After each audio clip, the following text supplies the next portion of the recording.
Thanks, Harry. We're here with Susan Copeland, the town clerk in the town of Ayer, and we're going to be talking about the voting and how she sets up for us to vote on election day. So when do you start preparing to do setup for the voting? The actual process starts in January, in February. That is when candidates begin to pull their nomination papers, and different groups that are working towards different ballot questions that will be appearing or hope to have on the ballot in November start to receive all their nomination signatures from registered voters. So the work really begins at the beginning of the year in that sense, in building up the candidates as well as any ballot questions that will be appearing. How long does the total procedure take, including shutting down? The election isn't over when the polls close, and we verify our results. We have to enter all that information into the state computer that all clerks, cities, and towns use together to certify our vote by a certain deadline to the state. And we have to keep all of our information sealed, all our ballots, whether used or unused, voter check-in lists, everything has to be sealed and accounted for a certain number of days due to a potential recount that is always possible after an election. So, but typically with everything, the process, including if a recount was to be called, I would say December 1st is when you are able to say that election is done. Where do you store your voting booths? So our voting is held right upstairs, and election equipment is kept upstairs. So that's our tables, the voting booths themselves that we have to put together and assemble, and the ballot boxes that the ballots go through the machine and drop into a box, a holding box. So we have our 2 precincts, and each precinct has a ballot machine and ballot box specific for each precinct. And we do all our tabulating here. Again, in some larger communities that have multiple locations, they will combine precincts into one location and do tabulating at a larger location. But that's not for Ayer. We have 2 precincts. We tabulate everything here on election night. So you have people that help you with your assignment, and are they vetted at all? For instance, I'm assuming that you bring in people who are secure and not terrorists or anything like that. I can start with our assistant town clerk, who is my teammate throughout it all. So she is a full-time town employee, definitely not a terrorist. So she's right alongside me with all the prep work that we do in our office day after day. And then we have our election workers who are voters in town and over the age of 18, and they help with the process of checking in and checking out voters and handling of the tallying and handling of all the ballots and equipment for that day.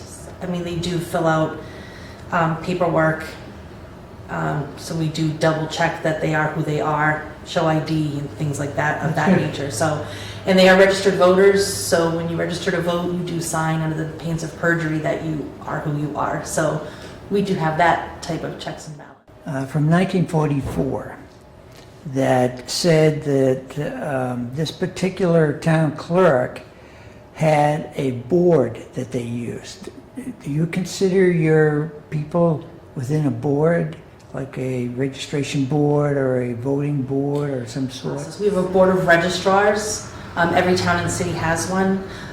The board of registrars are consisted of 4 people in town, one of which by statute, I am the town clerk, I am on the board. So we have 3 additional individuals to represent between the 2 major parties, which is at this time Democratic and Republican. So they oversee the registration of the voters and keeping the integrity of the voters. They will be called upon, for instance, for a recount. They would oversee the recount. If there was any discrepancies on voter registration or someone who is insistent that they voted, yet we had no record, they could appeal to the Board of Registrars. So the Board of Registrars are integral in every town and city. They do not work at elections though. So they are not there election day. They don't handle anything of the election because they need to stay neutral to any issues that came up in an election or town meeting. Have you seen any changes over the past, say, 10, 20 years? So I think it's different in state to state. There are some states that do same day registration, which is the role of the registrars. When we do voter registration, like we'll do events at the high school or when we have last day registration here, the Board of Registrars are involved in that. So if in some states, I would assume we don't have same day voter registration, but if we did, the Board of Registrars would be active. So that is something that's going to be coming along for Massachusetts. So I think the role will be changing where Board of Registrars would be present on election day. So for September, we just had the primary. I myself worked a 17-hour day on the election day. I get here. You're welcome. But it's sort of like our Super Bowl. This is what we do all this work for. You do have to, by law, have everything, the machines ready at 6:30. So anybody, a half an hour before polls open. So it'd be 6:30 in the morning. So anybody who wanted to observe if we're ready, if the machines are plugged in, if they're up and functioning, they do have the right by law to come in to verify that we have the equipment and the ballots that are needed for the election. That could be any voter?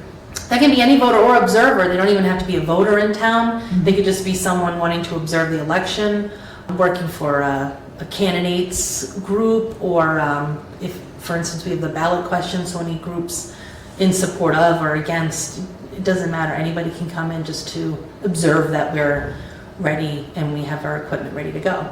And then when we close the polls, that's when tallying starts. So that can take anywhere from 15-20 minutes if it's just a yes or no question, to it can take us, like on a presidential evening, that can take upwards to 2 hours, 2.5 hours, verifying any blanks, write-ins. We have to account for all of those. I want to make sure our Ayer is accounted for, so That's good. so That's nice. it's worth it.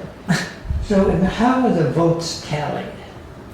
So our machines are calibrated, so when we run through at the end of the night, we have an end card that we run through the machine, and it starts tallying all the ballots that it's been taking in throughout the day. So it runs out a report, and it's broken down by candidate and the number of votes, and by ballot, so it'll say yes or no, 50 and 40, and it does a breakdown for us.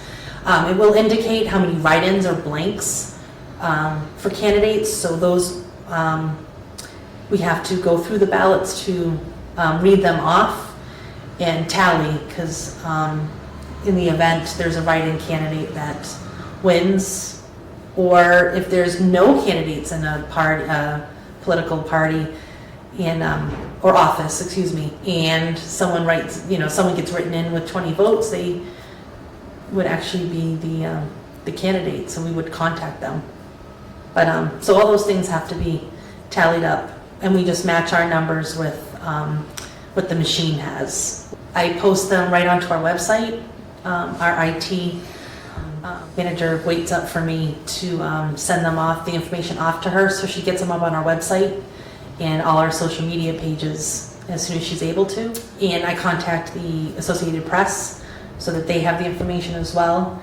And I also bring a paper copy. I keep paper copies at my office, but I also bring one down to the police dispatch. We have the 2 precincts, and we are represented by 2 different individuals because their district has divided. You have different towns and cities they represent, and Ayer actually splits the precincts, so we have 2 different representatives away. So that's representatives in general court. But overall, the ballot, and this ballot it's a state election, so it is driven by the state, the Secretary of State's office. Important thing to remember for anyone that wants to do the write-in space, you can write in a name, but you also have to color in the dot next to the name. If you only write in the name, it doesn't officially count. So there's two sides to this ballot because of the 4 questions. So there's only 1 question on the front, and then on the back, 3 questions, and then the other 2 questions on the back. So this is, as they call it, a heavy ballot because it's 2-sided. Can you give me some information about the absentee ballots, how they work?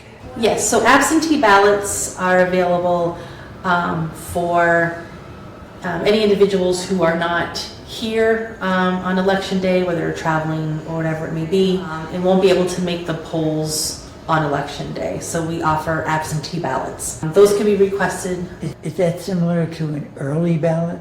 Close. It's just a different name, really. Okay. So absentee ballots are available for all elections, local, state, special elections. You always offer an absentee ballot for any individuals that can't vote on election day.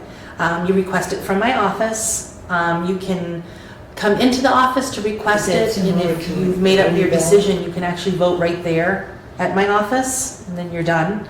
If not, you can request it for yourself or a family member, and we mail out the ballots. Ballots, you cannot walk out of the office with an absentee ballot. The ballots have to be mailed. So we mail out to the address indicated, and the person completes their ballot.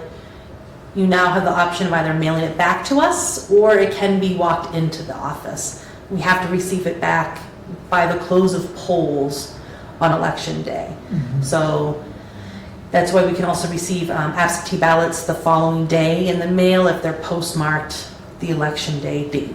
So, and those are counted.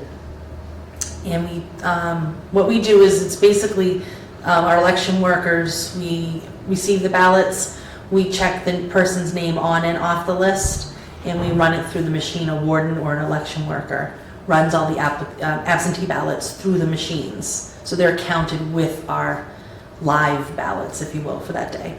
So what is your feelings about managing this whole process? Well, this is my 4th year, going into my 5th year of being a town clerk.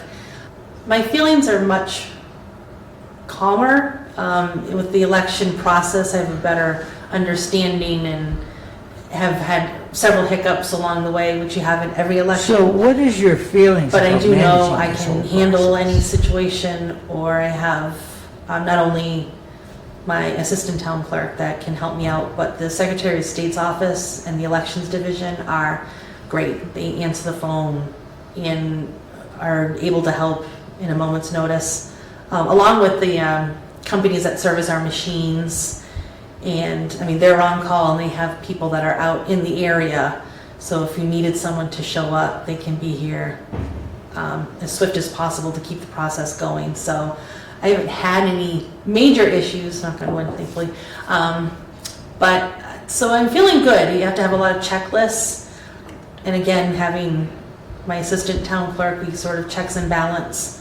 If I do something, she'll turn around and double check what I've done, and I will double check what she does. So That's great. yeah, it's good teamwork. It's a lot of teamwork. So you're feeling confident about the upcoming election? Yeah, the only thing I ever really get nervous about that I haven't had to deal with is a blizzard. So in New England weather, I don't know what's going to come. So I'm feeling pretty good. Just want everybody to show up and vote. That's the most important part. Thank you very much. Thank you. Appreciate it. Absolutely. Okay, back to you, Harry.